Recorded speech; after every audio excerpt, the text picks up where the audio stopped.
Today,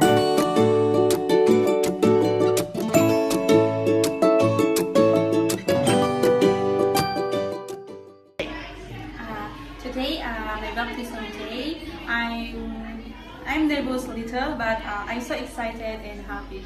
But before that, I don't inform to my husband if today is not baptism because my husband is not agreeing for this baptism. But someday I explain to my husband.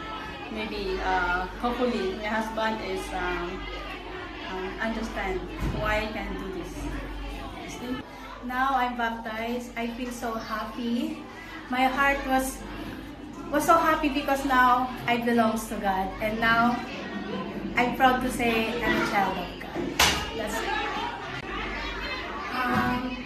Hi, hello, I am Cherry, and today I feel happy because today is my water baptism, and today is my declaration in submitting authority to our Lord Savior. And I feel excited to the next coming days because I want to grow more and more and seeking His kingdom and to know and grow a relationship to our God.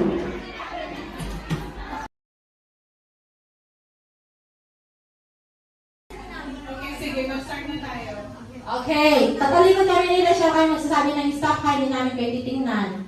Okay na? Go! On!